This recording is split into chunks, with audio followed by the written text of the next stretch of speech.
एवं सभी मित्रों, मुझे ये कहते हुए वाकई गर्व का अनुभव हो रहा है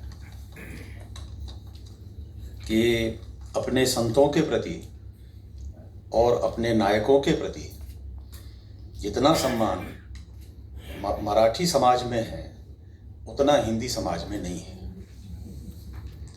ये गौरव की बात है क्योंकि हम अपनी धरोहर को, अपनी परंपरा को, अपनी संस्कृति को और अपने लोक को किस तरह से जीते हैं और किस तरह से उसका स्मरण करते हैं और किस तरह से उसको आगे ले जाते हैं पीढ़ी दर पीढ़ी, ये एक बड़ी समृद्ध परंपरा है जो कि मराठी जीवन में भी है, मराठी लोक में भी है, मराठी साहित्य में भी है। वो हिंदी में नहीं है। हिंदी में इसलिए नहीं है, उसके उदाहरण के स्वरूप में यदि लूँ तो हमारे सबसे बड़े जो संत परंपरा, हमारे यहाँ संत परंपरा निर्गुण परंपरा को कहा जाता है। हिंदी में संत परंपरा का मतलब निर्गुण परंपरा, और भक्त उन्हें कहा जाता है जो सगुण भक्ति को मानते हैं। दोनों में ये अंतर है, जबकि मराठी में ये नहीं है। मराठी में जो विठोबा हैं वो तो सगुण हैं, लेकिन आराधना करने वाले उनके संत कहलाते हैं। सारे जो संत हैं सब उन्हीं के वो हैं। और मराठी साहित्य की या मराठी जो ये परंपरा है, संत परंपरा, उसकी सबसे बड़ा जो योगदान है, मैं ये मानता हूँ कि एक नए ईश्वर को जन्म दिया। विठल, विठोबा एक नए प्रकार की स्थापना है। वो है तो कृष्ण जो विष्णु के अवतार हैं, लेकिन हिंदी की जो परंपरा है, हिंदी की जो संत परंपरा है, उसमें विठोबा नहीं आते हैं। क्योंकि हिंदी की जो कृष्ण परंपरा है वो कृष्ण परंपरा इस तरह की नहीं है जो कि विठोबा की परंपरा है या जो पंढरपुर की परंपरा है। पंढरपुर जैसा तीर्थ स्थल हिंदी में कोई नहीं है। मैं जब हिंदी कह रहा हूँ तो मैं हिंदी प्रदेश की बात कर रहा हूँ। मैं केवल हिंदी भाषा की बात नहीं कर रहा, मैं हिंदी प्रदेश की बात कर रहा हूँ कि हिंदी प्रदेश में या हिंदी लोक जीवन में या हिंदी जगत में विठल पंढरपुर नहीं है, विठल नहीं है। हमारे यहाँ जो कृष्ण हैं वो एक दूसरे तरह के कृष्ण हैं, वो श्रृंगारिक है। हमारे यहाँ जो सबसे भक्ति में जो सबसे बड़ा जो फर्क है राम में और कृष्ण में, राम श्रृंगारिक नहीं है लेकिन कृष्ण श्रृंगारिक है। उनके साथ गोपियां हैं, उनके यहाँ भ्रमर गीत है। मराठी में भ्रमर गीत नहीं है, उस तरह की परंपरा मराठी में नहीं है जो कि हिंदी में परंपरा है। संत साहित्य का जहाँ तक सवाल है, कबीर और कबीर के बाद, अच्छा ये एक संयोग है कि ज्ञानेश्वर की समाधि लेने के 100 साल बाद कबीर का जन्म हुआ और कबीर के समाधि लेने के बाद 100 साल बाद तुकाराम का जन्म हुआ। ये संयोग है, इसको ऐतिहासिक क्रम से उस तरह से नहीं लिया जा सकता। ये महज एक संयोग है जो कि सालों की स्थिति से इसको गिना जा सकता है। जहां तक कबीर का सवाल है, कबीर के बारे में ये कहा जाता है, हमारे यहाँ जो सबसे बड़े आलोचक हैं जिन्होंने हिंदी साहित्य का इतिहास लिखा, आचार्य रामचंद्र शुक्ल, वो ये मानते हैं कि कबीर एक विधवा ब्राह्मणी के गर्भ से पैदा हुए। बाद में ये तर्क दिया गया कि आचार्य शुक्ल ने, क्योंकि शुक्ल जी को भी नहीं मालूम था कि वो किससे पैदा हुए थे, उनके बारे में कहा जाता है वो सड़क पर पाए गए थे, मार्ग में पाए गए थे। तो फिर वो ब्राह्मणी कहां से आ गई? तो कुछ लोगों का ये तर्क है क्योंकि शुक्ल जी ब्राह्मण थे और उस ब्राह्मण के नाते उनका ये मानना था कि जो सारा जो बौद्धिक संपदा है वो तो केवल ब्राह्मण के पास होती है। इसीलिए कबीर के पास जो बौद्धिक संपदा है उससे शुक्ल जी ने जोड़ दिया। लेकिन उसी बनारस में जहाँ के कबीर पाए गए थे और उसी बनारस में जहाँ आचार्य शुक्ल प्राध्यापक रहे बनारस विश्वविद्यालय में, हिंदू विश्वविद्यालय में, मेरे बंधुवर सदानंद जी जानते हैं और मैं भी कई बार गया हूँ, सदानंद जी भी गए हैं, कि बनारस हिंदू विश्वविद्यालय की स्थिति यह है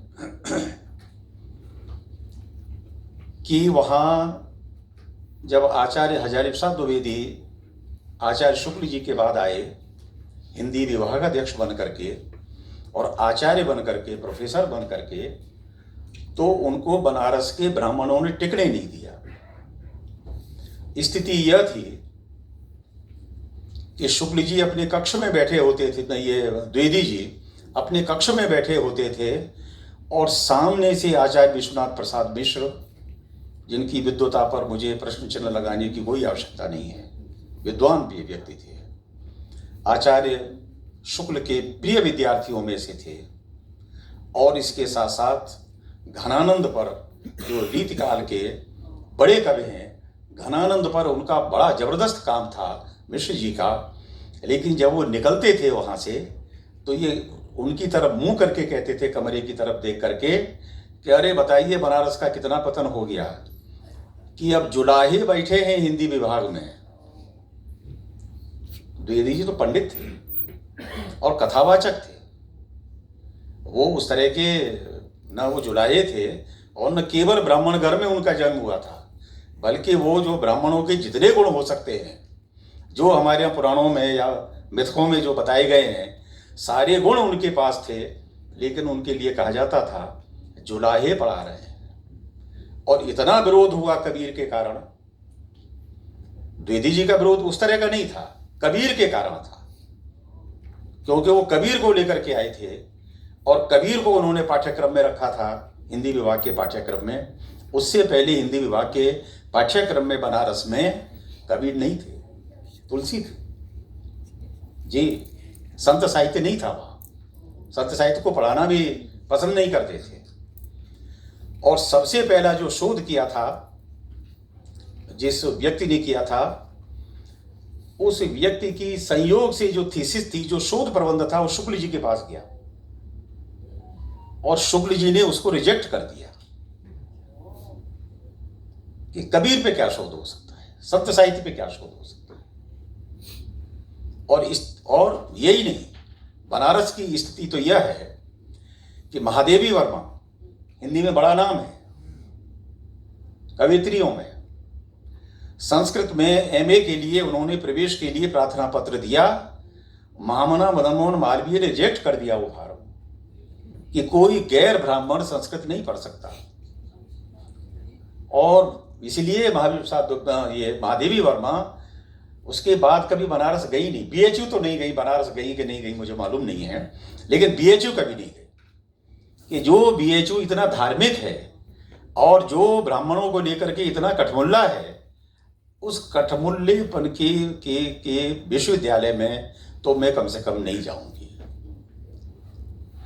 ज्ञानदेव ने इसी ब्राह्मणत्व पे चोट की, वारकरी संप्रदाय को लेकर के। वो हिंदी प्रदेश में संभव नहीं था। हिंदी प्रदेश तो आज भी, जिसे गोवरपट्टी कहा जाता है, इतना कूड़ मगज है। कबीर को छोड़ दीजिए, तुलसीदास को नहीं रहने दिया उन्होंने। तुलसीदास की स्थिति यह थी कि तुलसीदास बनारस में जब रहते थे तो उनकी रामचरितमानस को जला दिया जाता था, नष्ट कर दिया जाता था। जिस रामचरितमानस को आज ब्राह्मण माइक लगा के पढ़ रहे हैं, गा गा करके पढ़ रहे हैं, उसके रचयिता को बनारस के लोगों ने जीने नहीं दिया था। वे अयोध्या गए और जिस मस्जिद को तोड़ दिया गया, बाबरी मस्जिद को, उस बाबरी मस्जिद में सोते थे वो ब्राह्मण, फिर भी परेशान करते थे। और जब तुलसी बहुत परेशान हो गए तो तुलसी ने एक पद लिखा कि धूत कहो अब धूत कहो, रजपूत कहो जुलहा को काहू की छोरी से छोरा न ब्याहव, काहू की जाति बिगाड़न ओहू। भीख को मांग मसीत को सोएबो, लेवे को एक न देवे को दो।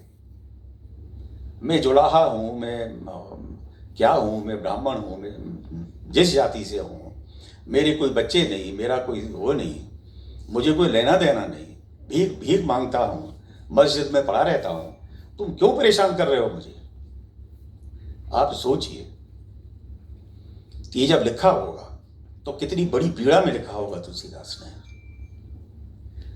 तो जब एक भक्त कवि को इस तरह से सताया गया हो,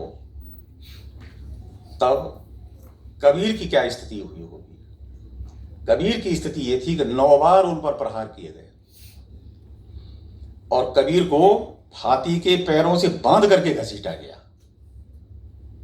लेकिन वो कबीर थे, डरते नहीं थे। वो डरते इसलिए नहीं थे कि उन्होंने जो सबसे पहला काम किया, जो गृहस्थ में रह करके यहाँ जो मराठी परंपरा है, उस तरह का ही कबीर ने जुलाहे का काम किया, गृहस्थ में रह करके, और अपने पंथ का, अपने धर्म का, अपने जो संप्रदाय है उसका विकास किया।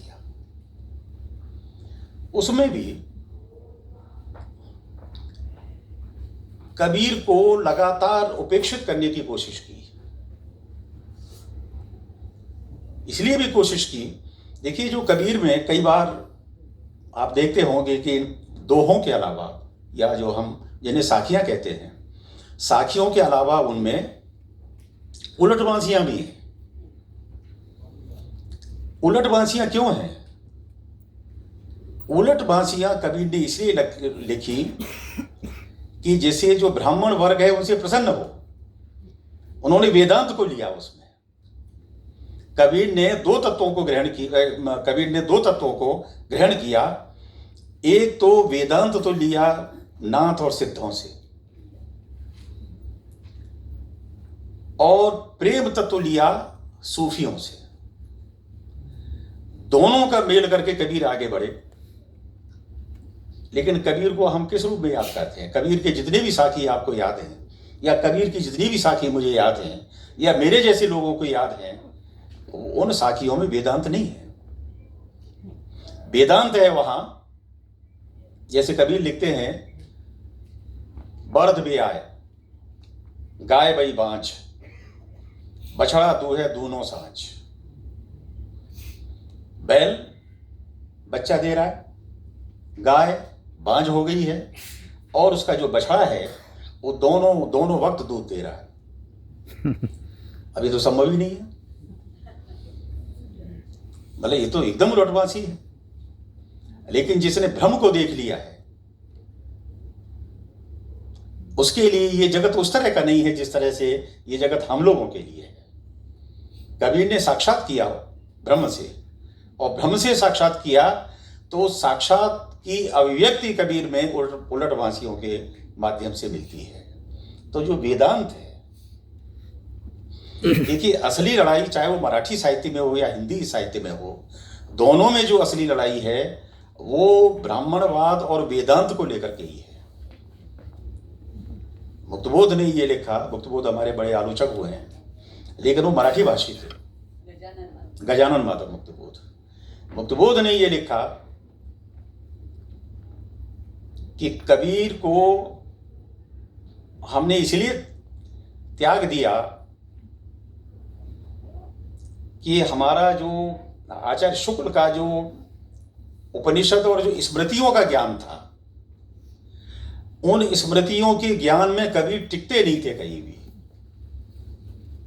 क्योंकि कबीर की जो आचार्य शुक्ल की जो मान्यता थी, या आचार्य शुक्ल के जो पूरे जो निष्कर्ष हैं हिंदी साहित्य के इतिहास में, मैं आपको, शायद आप लोग ज़्यादातर जानते होंगे कि हिंदी में जो सबसे बड़े आलोचक माने जाते हैं वो आचार्य शुक्ल माने जाते हैं। पहले आलोचक थे हिंदी के, और ऐसे आलोचक थे कि भाई सदानंद जी बताएंगे कि बनारस हिंदू विश्वविद्यालय के हिंदी विभाग में आज भी वो कुर्सी रखी हुई है आचार्य शुक्ल की, जिसको बाकायदा झाड़ा पोंछा जाता है और उसमें एक फूल रखा जाता है, कबीर की नहीं है। आप देखिए कि वो नहीं है, संतों को हमने उस तरह स्वीकार नहीं किया, क्योंकि हम लोग से मतलब हिंदी भाषी लोग या हिंदी भाषी समाज उस तरह का क्रांतिकारी नहीं है, उस तरह का आगे भी नहीं है। ये दुर्भाग्य है कि हमारे यहाँ जो सबसे बड़े कवि हैं भक्ति काल में, जिसको हम स्वर्ण युग कहते हैं, तुलसीदास है। लेकिन तुलसीदास सारे मराठी संतों से बहुत पीछे है। तुलसीदास आधुनिक नहीं है। तुलसीदास तो ये लिखते हैं कि जो ब्राह्मण जैसा भी हो वो पूजनीय है, लेकिन दलित कितना भी विद्वान हो वो पूजनीय नहीं है। लेकिन मराठी के संत तो इस बात को नहीं कहते। मुक्तबोध ने ये लिखा कि हमारे जो सबसे बड़े कवि तुलसीदास, जिनके लिए उर्दू के पिछली शताब्दी के सबसे बड़े शायर फिराक गोरखपुरी साहब ने यह कहा कि मैंने तुलसी को तो नहीं देखा, लेकिन तुलसी की कहीं खड़ाऊ मिले तो मैं उन खड़ाऊओं को अपने सिर पर रख के घूमना चाहता हूं। वो इतने बड़े सिद्ध थे, इतने बड़े कवि थे, लेकिन उसी कवि को बनारस में जो उपेक्षा मिली और जो जलालत मिली वो सब देखने योग्य है। संयोग यह है कि जब संत तुकाराम का जन्म हुआ तो तुलसीदास जीवित थे। 1608 तुकाराम का जन्म है और 1623 में तुलसीदास की मृत्यु हुई। लेकिन तुलसीदास जिस तरह से उनकी मृत्यु हुई उसको बताने की आवश्यकता नहीं है, लेकिन वो बहुत सामान्य मृत्यु नहीं थी तुलसीदास की।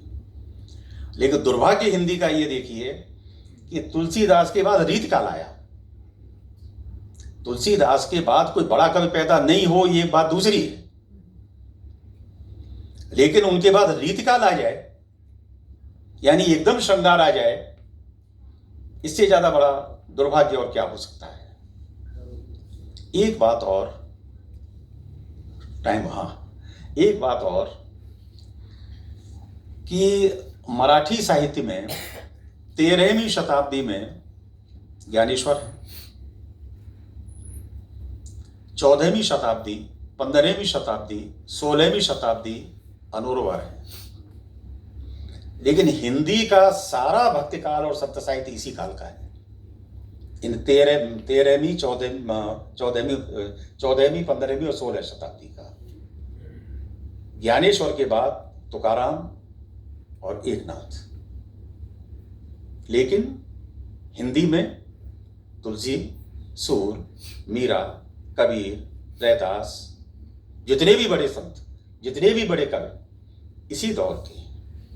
इस अंतर को भी देखने की कोशिश करनी चाहिए कि हमारा जब हम ये मानते हैं कि जीवन में पूरे देश में एक अंतः सलिला बहती है, यानी विचार की एक अंतः सलिला बहती है, अंदर से एक गंगा बहती है या एक नदी बहती है, तो वो नदी मराठी में अलग क्यों है और हिंदी में अलग क्यों है, इस पर भी विचार किया जाना चाहिए। धन्यवाद।